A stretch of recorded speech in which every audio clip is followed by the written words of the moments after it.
कृष्ण पहले तो उनके कपड़े उठा रहे हैं, उसके बाद जब तक उनका पूरा शरीर नहीं उगाड़ लेते, पूरा ही उनको नग्न नहीं देख लेते, तब तक कपड़े वापस देने को भी राज़ी नहीं हैं। ये क्या हो रहा है? देखिए, प्रकृति की बात कर रहे थे अभी हम, और हमें मुश्किल हो जाती है ये स्वीकार करने में कि ये सब सीधी साधी प्रकृति भी हो सकती है। हम उसे कुछ और ही रूप देना चाहते हैं। ये सीधा सीधा प्रकृति का खेल है, ये स्वीकार करने में हमारा अहंकार बुरा महसूस करता है। ये स्वीकार करने में अहंकार को थोड़ा धक्का लगता है कि सीधा साधा प्रकृति का खेल है, क्या दिक्कत है उसमें? और अगर सीधा साधा प्रकृति का खेल है तो हर्ज क्या, बुराई क्या? क्यों उसको कोई और कपड़ा पहनाना है?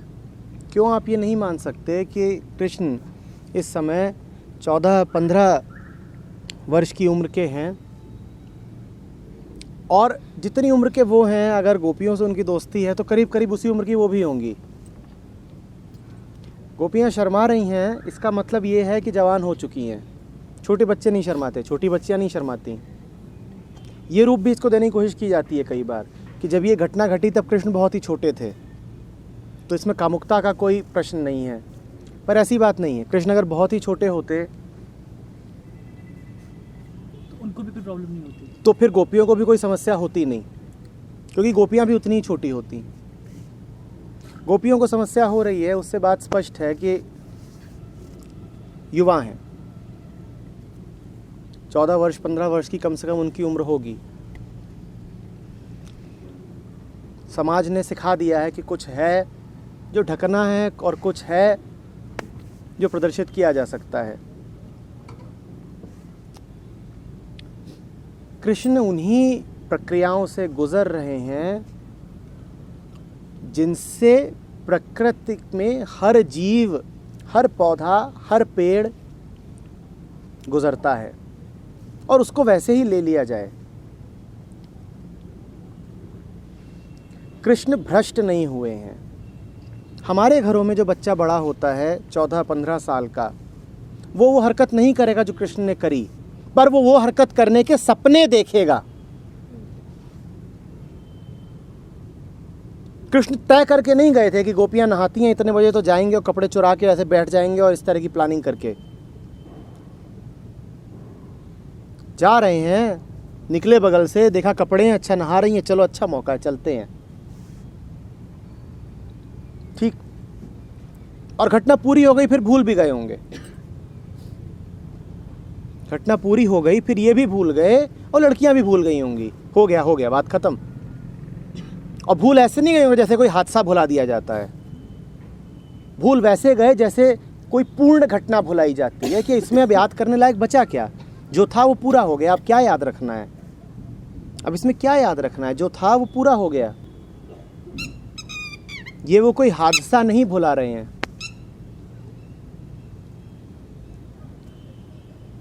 समझ रहे हैं?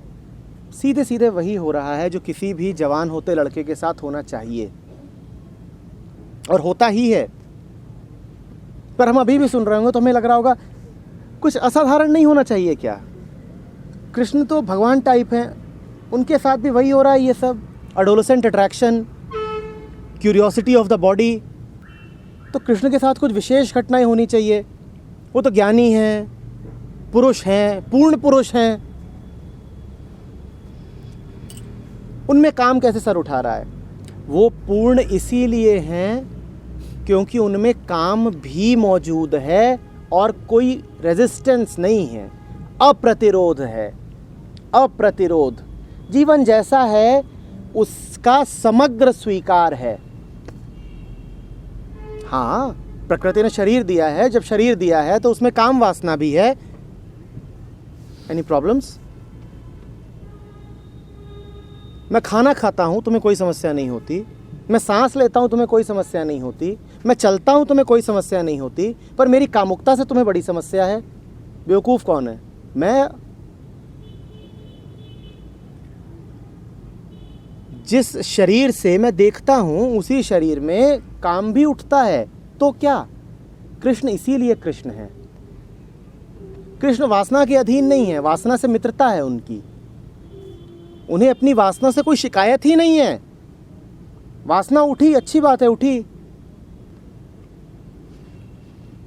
कृष्ण को अपनी वासना से कोई शिकायत नहीं है। हमें बड़ी शिकायत है। हमारे लिए वासना बहुत बड़ी बात है, बहुत बहुत बड़ी बात है।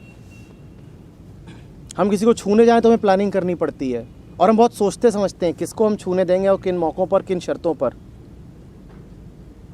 कृष्ण सहज हैं। मौका मिला, चांस पे डांस। नहीं मिला होता तो उन्हें कोई दिक्कत नहीं थी,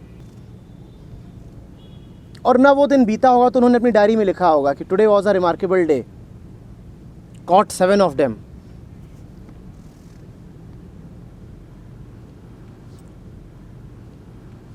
कृष्ण के लिए वो दिन वैसा ही है जैसा और भी कोई दिन होता। ना देख लेने से कुछ विशेष हो गया, ना अगर ना देखते तो कुछ घट जाता। वासना के अधीन नहीं है।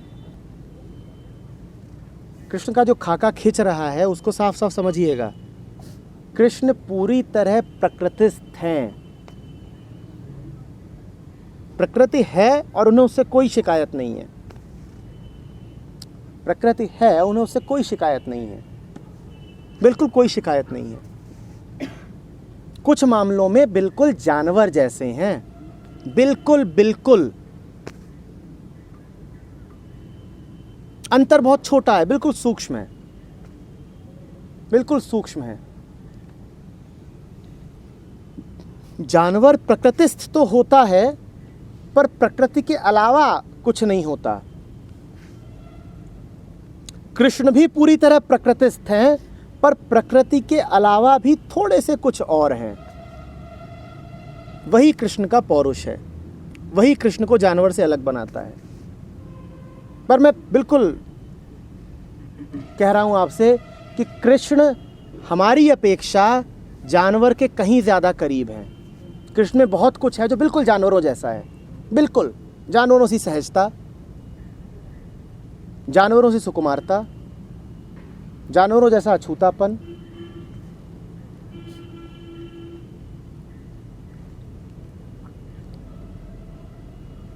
Innocent, innocent, निर्दोषता। कोई जानवर आपको नहीं मिलेगा 10 दिन बाद क्या करना है इसकी पहले से ही हिसाब किताब बना के बैठा हुआ है। कोई जानवर नहीं मिलेगा जो दिल ही दिल में तो आपको मारना चाहता है और ऊपर ऊपर से उल्टी बात कर रहा है। जानवर परेशान है तो है।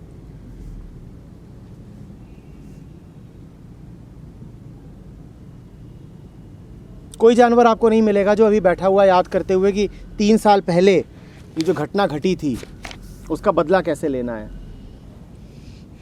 आप नाग नागिनी कहानी बनाते रहो कि वो बदला लेने आता है और ये सब है, पर किसी जानवर को इन बातों से कोई मतलब ही नहीं है कि बदला लें कि क्या करें। उसको अगर बदला लेना है तो अभी लेगा। उसको कुछ बुरा लग रहा है आपका और वो आपको दंड देना चाहता है तो अभी देगा। अभी नहीं दे देगा तो कल दे देगा, उससे ज़्यादा वो याद रखता नहीं। कोई जानवर बहुत लंबा चौड़ा हिसाब किताब रखता नहीं। ये सब काम आदमी करता है। तो इन सब मामलों में कृष्ण बिल्कुल जानवर जैसे हैं। जैसे जानवरों की सहज काम वासना होती है, वैसी ही कृष्ण की भी है। ये बात हमारे गले उतरती नहीं, इसीलिए हम फिर इन सब घटनाओं को किसी और तरीके से देखना चाहते हैं। कृष्ण मिट्टी खा लेते हैं तो हम कहते हैं नहीं, सही में अंदर ब्रह्मांड आ गया था। अरे कुछ नहीं आ गया था, मिट्टी है तो मिट्टी है। पर ये बात हमें आसानी से हजम होगी नहीं। हमें आसानी से हजम इसलिए नहीं हुई क्योंकि सेक्स हमारे लिए बड़ा गंदा शब्द है। तो हमारा भगवान सेक्स से दूर दूर रहे तभी भला।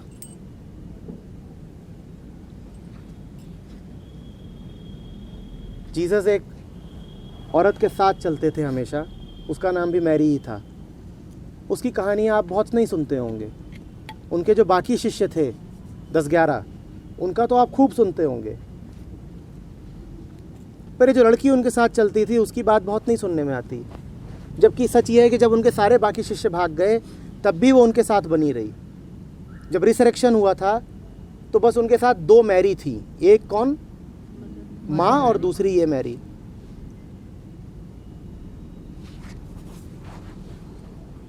पर भाई पैगंबर हैं जीसस, पैगंबर, और मैरी के बारे में कहा जाता है कि वो वेश्या थी। तो पैगंबर वेश्या के साथ कैसे चल सकता है? पैगंबर में कामुकता कैसे हो सकती है? तो इन घटनाओं को दबा दिया जाता है। पैगंबर है तो उसके तो हार्मोन ही नहीं होने चाहिए।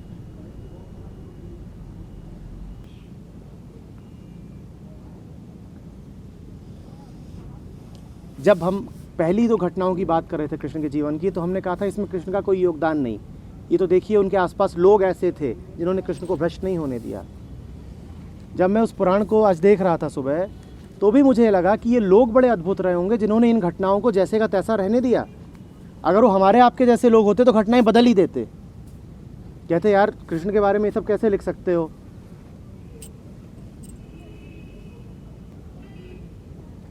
और ये बस यही बताता है कि उन लोगों को भी प्रकृति से कोई शिकायत नहीं थी, न कृष्ण को थी न उन लोगों की थी जिन्होंने इन घटनाओं का हिसाब किताब रखा। उन्होंने कहा हाँ ऐसा ही है तो क्या हो गया, ये तो होना ही चाहिए। आदमी होने का तो अर्थ ही है सेक्सुअल होना। ठीक वैसे ही जैसे आदमी होने का अर्थ है खाना खाना, वैसे ही आदमी होने का अर्थ है सेक्सुअल होना।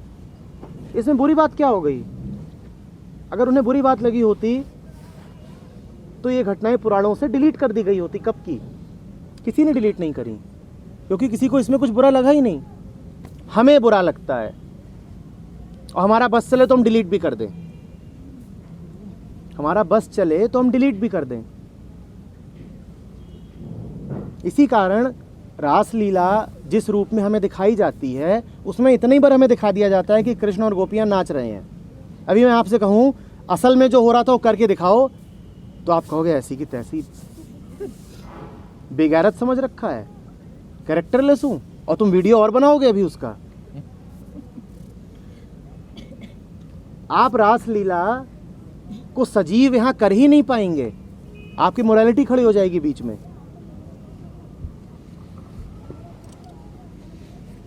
हैं?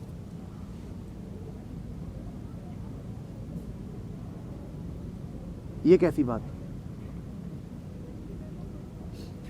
पर कृष्ण के लिए उसमें कोई बड़ी बात है ही नहीं, हमारे लिए बहुत बड़ी बात है।